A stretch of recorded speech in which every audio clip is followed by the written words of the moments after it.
Cruise news time. Well, look, the cruising demand has been slumping for the last couple months and prices have been going down. That may all be coming to an end. This might be the perfect time to book a cruise and positive signals out for the cruise restart. Cruise news. Let's talk about it.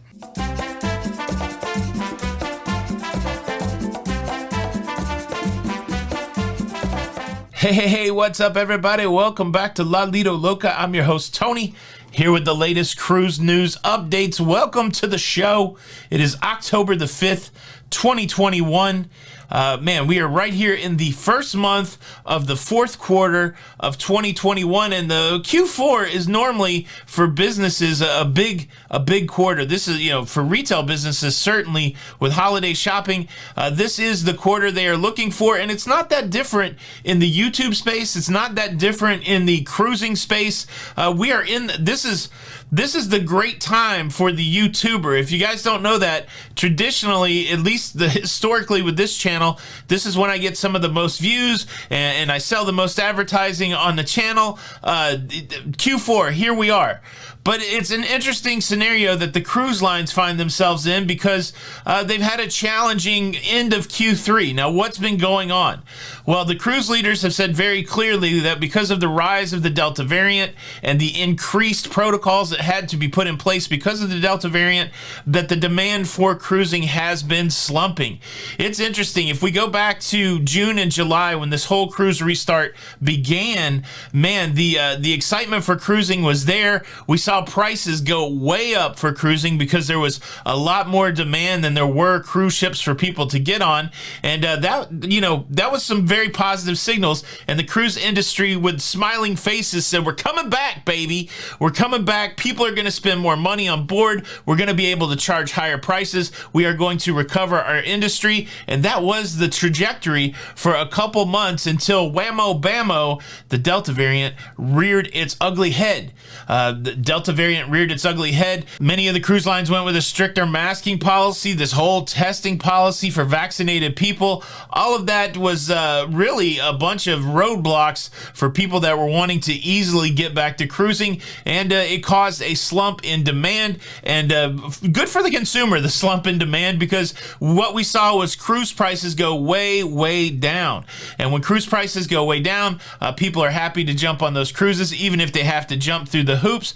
And so cruising has sustained itself during this slumping time, but they're still waiting for things to change. Well, I think the worm may have turned a little bit. There was an interesting article put out today by the Seatrade Cruise News blog, and they are talking about data that's been gathered by Cruise Critic. Now, Cruise Critic, a lot of people think of it as the forums, the place that you go to talk about cruising, to give reviews, that kind of thing. But one of the revenue streams for Cruise Critic is they book travel. And so they also share their data on the travel they have been booking. And what they're seeing is that as people have become more used to the more restrictive restrictions, as people have, so we've seen the vaccination rates go up, we've seen the case counts go down for COVID, people are starting to feel like cruising again, and especially cruising before the end of the year. Like I said, Q4 is a biggie for many sectors in the world, and there's people that are like, all right, fine, everything's kind of normalizing, we're understanding where we're at with the Delta variant, we understand these protocols on the cruise ships. Let's go cruising. How about that? Let's go cruising. And so what Cruise Critic is seeing is a strong demand for December cruises and strong demand for cruising going forward into 2022. Now, this is interesting. It's just one source of data, and so we probably can't build a whole recovery narrative on just the Cruise Critic data. But even if it is a little bit of an indicator, the thing that we want to pay attention to as consumers is that if the demand is coming back while the cruise lines are still not at 100% capacity, where only half of the cruise ships are online, then you're going to see a spike in the pricing.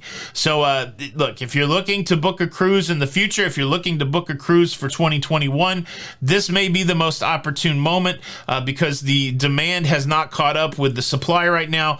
Pricing is still down. This might be the right time to lock in a cruise. But all of that said, all of that said, a good indication for the restart of cruising, a good indication that we're hopefully moving past the Delta variant. Again, as we continue to see more and more people get vaccinated, we see less and less people going to hospital that are vaccinated, less and less people passing away that are vaccinated. And so this should change the trajectory of what's going on in the country when it comes to normalizing, getting back to everyday life. I believe we're still far from everyday life, but if we can start doing everyday things like traveling without too much concern or hassle, then that's another step in the right direction. Well, I didn't realize I was going to go on a 5-minute talk about supply and demand, but that's what happened. I do have a couple more cruise news stories for you. Are you guys doing okay out there? Again, it's October. I'm like 24 days before we go on our big Lido, Loca Halloween group cruise. Just some housekeeping. If you've ever wanted to cruise with us, you can go to lalidoloca.com/group cruise. That'll show you the schedule of our group cruises coming up.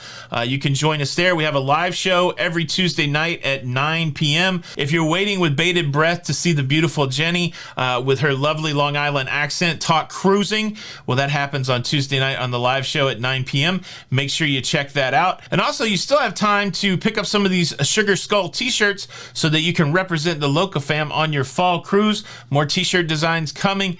Man, lots of good stuff going on here at La Lido Loca. I don't know, man. I'm just excited. It's another great day in the neighborhood. Am I Mr. Rogers? Maybe I am. Maybe I'm not. Maybe I'm Mr. Barnett. How about that? All right, a couple more cruise news stories before we get there. First, let me quickly invite you to subscribe to the YouTube channel. If you like staying up to date with everything that's going on in cruising, please consider subscribing with the notification bell on. That way you don't miss out on any of the episodes. Look, I do want to talk about something that's not cruising related. I'm going to save it to the end of the show. I want to talk about a couple like pop culture things. So again, if that's not your bag, I'll give you a big heads up at the end. All right, let's talk about this.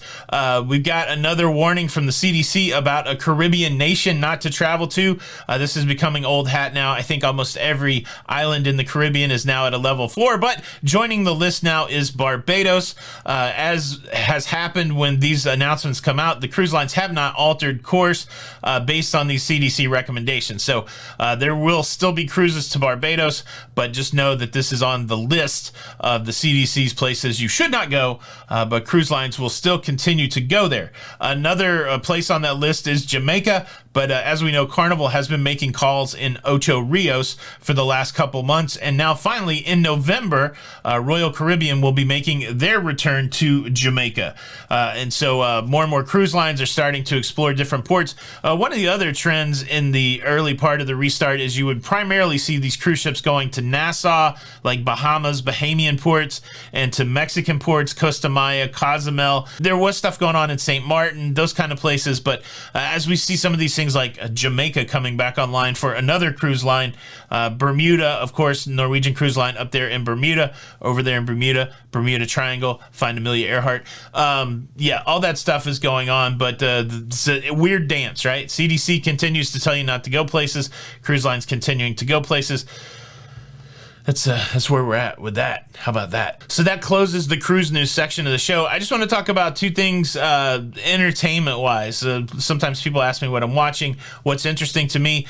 I watched the Many Saints of Newark, the prequel Sopranos movie. I was a big fan of the Sopranos TV show. I thought it was well written. I really enjoyed the Sopranos.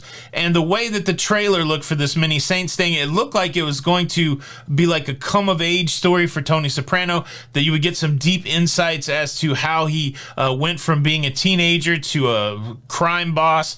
But really, I think this, I didn't like it. I'll just tell you this. Now, I think I didn't like it because of the way it was framed for me. The fact that I was thinking that this was going to be a Tony Soprano story, and then when it wasn't that, like when I got halfway through the movie and I was like, oh, we're not going to deal with Tony Soprano too much. And then we got to the end of the movie and it's like, we're really not dealing with Tony.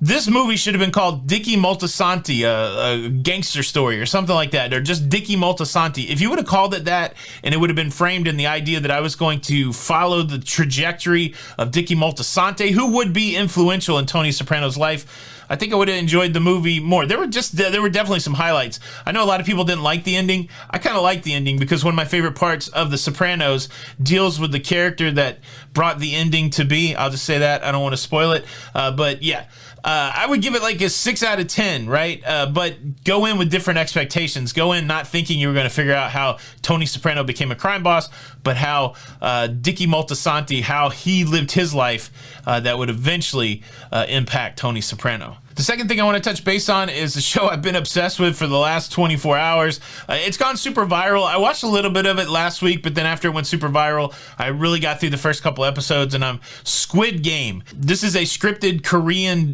drama that is on Netflix. Netflix has it dubbed over, so you don't have to read subtitles or anything, but it is a trip.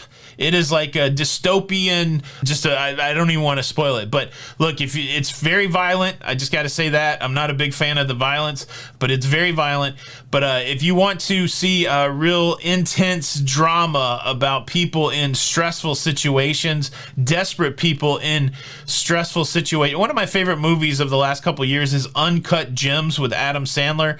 Degenerate gambler, somebody dealing with stressful situations. It has that kind of vibe. Squid Games doesn't have, that kind of has something to do with gambling, but I just wanted to recommend that also. All right, that's your daily dose of the cruise news and your daily dose of me. I hope we've had a good time together. I know I have. I appreciate every one of you guys watching. Remember, if you are subscribed, if you're on that notification bell, if you're part of our Facebook group, the Lido Loca Cruising Community on the Facebook group, you're part of the Loca fam, and I appreciate each and every one of you. I would love to hear some comments on the cruise news today, or are you watching these TV shows? Leave a comment below. Thank you so much for checking out the show today. Please show your support by hitting the like button, or you won't get your egg and soda dinner.